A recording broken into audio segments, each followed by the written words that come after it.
profesor de la División de Estudios Políticos del CIDE, exconsejero del INE, y a Rodrigo Morales Manzanares, exconsejero del IFE. Gracias a ambos por estar con nosotros. Bienvenidos. Gracias, Joel, por la invitación.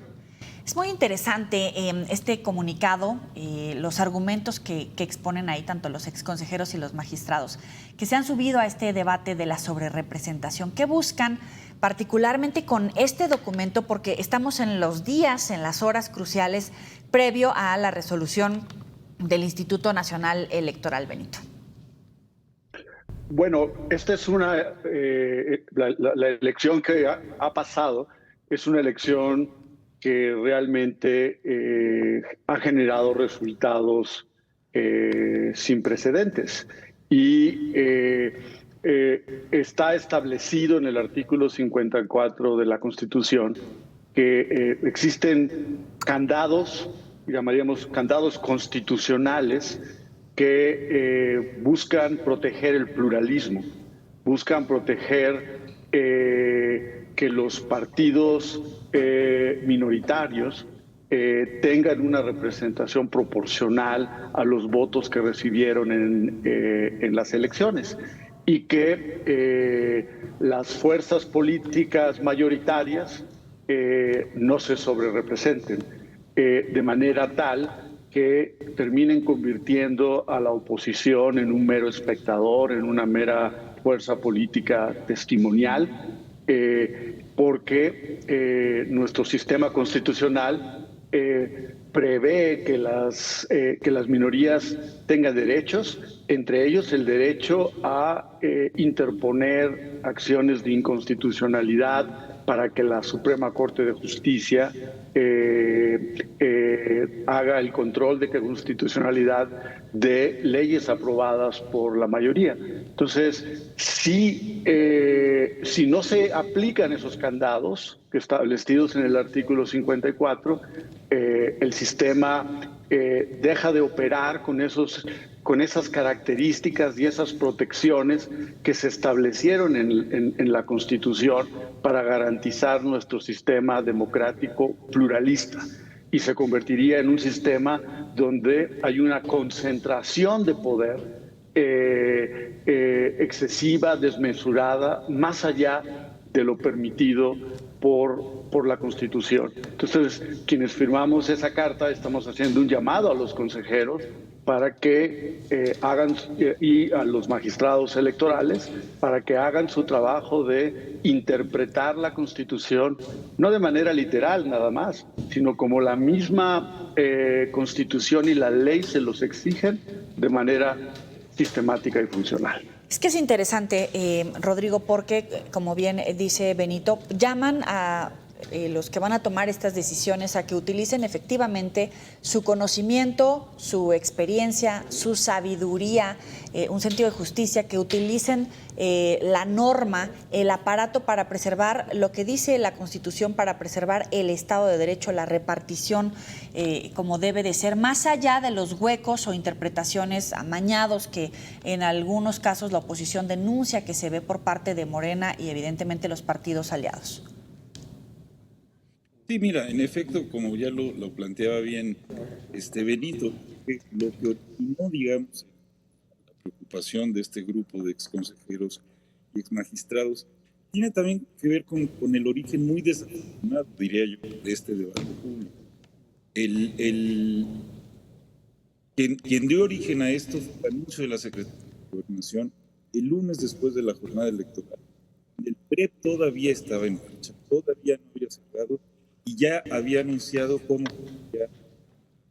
de diputados, asumiendo atribuciones que por supuesto no tiene la Secretaría de Gobernación, realmente hace muchos años. Y entonces los supuestos, digamos, que asumía la Gobernación eran en efecto una lateral del 54, una lectura muy literal, sin interpretar el convenio de coalición. De manera que asumía dos parece que no se pueden asumir. Rodrigo, permíteme ajustar un poquito tu audio porque tiene como un cortito, no te alcanzo a escuchar por completo en lo que lo ajustamos. Efectivamente, vimos a la secretaria de Gobernación casi que tirando líneas sobre cómo iba a ser la repetición, pero también ayer escuchábamos a la doctora Claudia Sheinbaum hablando del margen de votos que le dio la victoria, la diferencia que tuvo con el segundo lugar. ¿No se puede interpretar que fue más o menos la misma jugada, una tirada de línea ahora desde la presidenta electa, Rodrigo? Sí, digo, sin duda esas presiones siempre existen y han existido sobre consejeros y magistrados. Y por eso esta invitación, como decía, que no hagan una interpretación literal. Pero además hay antecedentes. Mira, en 1996, Andrés Manuel, siendo presidente nacional del PRD, interpuso una acción en la Suprema Corte respecto de una ley que se acaba de aprobar en Quintana Roo, y la Corte le dio la razón respecto de que se tenía que hacer una interpretación no literal, sino sistemática. Entonces ya se obtuvo, digamos, ese es un precedente que siempre ha estado ahí, porque, a ver, mira, la historia de la discusión de la representación siempre ha sido tratar de compensar a las minorías. Los diputados de representación proporcional no son para premiar a las mayorías, siempre han sido para tratar de que lo que se dijo en los votos quede mejor reflejado en la composición de la Cámara de Diputados, en los escaños. Entonces, y hemos pasado por diversas etapas y diversas reformas. Tú recordarás que hace no tanto tiempo los partidos coaligados aparecían en la boleta en un solo emblema. Y después se dijo, es que eso no estamos transparentando la voluntad del elector, que aparezcan emblemas separados para saber exactamente de esa coalición que los ciudadanos a cuál partido premiaron más que al otro. Ese es el espíritu que ha estado siempre. Y ahí tenemos un problema o otro problema con el convenio de coalición. ¿Qué pasa? El Morena, o la coalición, ganó 213 distritos y Morena le regala 90 al PT y al Verde. El Verde ganó algunos en Chiapas y en San Luis Potosí. Pero entonces el PT, la gente no votó por el PT. Es decir, entonces, pero los famosos diputados siglados quiere decir que previamente a la votación se establece qué distritos le tocan al Verde, al Morena y al PT. Una otra manera de digamos, evitar esta distorsión no solo es lo que señalaba Benito de la lectura sistemática y de todos y cada uno de los apartados del artículo 54, sino también otra interpretación del propio convenio de coalición en donde se integre con las victorias reales, no con los siglados, ¿no? Pero bien lo dices, o sea, no es la primera vez que vemos o enfrentamos este debate. ¿Cuál es el riesgo ahora para los pesos y los contrapesos, Benito? Porque muchos advierten que puede ser la conclusión de un sistema de gobierno, como lo venimos entendiendo hasta ahora, reducir la independencia de poderes por el paquete de reformas constitucionales que ya se viene impulsando. Sí, Joely. Mira, el INE y el Tribunal Electoral tienen dos caminos por delante. O le aplican el límite máximo de 300 diputados a la coalición mayoritaria, integrada por Morena, PT y Partido Verde, ¿sí? O le permiten acumular sobre representación de manera individual de forma tal que tengan una supermayoría que en los hechos significa que le otorgan al líder de esta coalición, que es el presidente y la futura presidenta de la República, el poder constituyente, es decir, el poder de unilateralmente no solo aprobar el presupuesto, aprobar legislación, sino modificar la Constitución.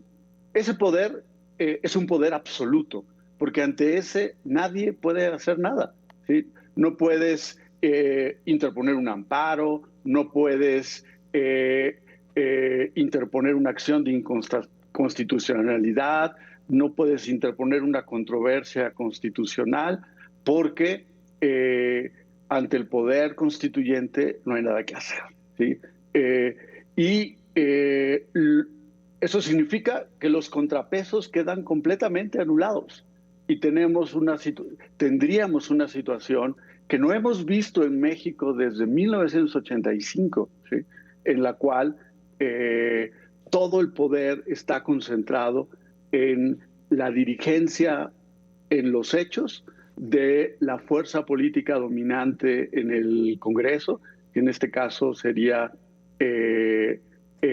la coalición oficialista integrada por Morena, PT y Verde, ¿sí? Que operan como un bloque que simple y sencillamente, como lo ha mostrado en los últimos 6 años, de manera coordinada, aprueban lo que manda el Poder Ejecutivo. Y entonces se acaba la separación de poderes, se acaba los contrapesos, se nulifica incluso al Poder Judicial y volvemos a un escenario en el cual hay un solo gran poder contra el cual no hay instituciones que puedan revisar sus acciones, controlar sus excesos, evitar el abuso del poder. Y creo que esa es la situación que justamente la reforma de 1996, principalmente al artículo 54 de la Constitución, buscó evitar, buscó dejar atrás, que fuese parte del pasado de México, pero no de un futuro que se preveía desde entonces, era un futuro democrático, con poderes limitados, con dispersión del poder, para que haya controles y se evite su abuso. De hecho, si se consolida esta sobrerepresentación, estamos a un paso, evidentemente, de la desaparición de los órganos autónomos, llámese INE, INAI, los órganos de competencia. Como dices, es un paso hacia atrás e incluso algunos hablan de que no es una exageración hablar del fin de la democracia. ¿Coincides con ese punto, Rodrigo? Sí, mira, pero yo agregaría una cosa importante a lo que señalaba Benito. Todas esas vacunas que se perfeccionaron en la reforma del 96 para evitar justamente la sobrerepresentación, para recrear de mejor manera la pluralidad política, hombre, tampoco es que fueran barreras invencibles. Si el mandato de las urnas hubiera sido que Morena y sus aliados hubieran obtenido en las urnas el 70%, no habría manera de compensar el asunto. Es decir, el mandato de las urnas hubiera sido claro y preciso. Ya no queremos equilibrio de poderes, ya queremos... Pero eso no fue lo que dijimos los mexicanos el 2 de junio. Dijimos otra cosa. Hay una mitad que es más grande, que es la que ganó, y una mitad un poco más chica, 40 y tantos %, que no votaron por Morena. Entonces, no se les dio el mandato de poder modificar la Constitución solos y ante sí, sino me parece que el mandato más prístino de las urnas fue: queremos que sigan dialogando las fuerzas políticas. Y eso es lo que nos da miedo, que se atropelle, que se ignoren, digamos, el espíritu de estas vacunas, porque no solamente habría todo este deterioro institucional que has señalado tú y Benito, estaríamos eternizando, digamos, un diálogo de sordos, un poder legislativo que no le va a mover una coma a nada. Es decir, un parlamento que no legisla, que no dialoga, que no delibera, ¿no? Ese es el riesgo. Rodrigo Morales Manzanares y Benito Nasif, gracias a ambos por estos minutos para el auditorio de Mega Noticias. Vamos a seguir en contacto y con este análisis de este tema tan importante para la democracia mexicana. Buenas noches. Buenas noches, Eli. Buenas noches, Benito.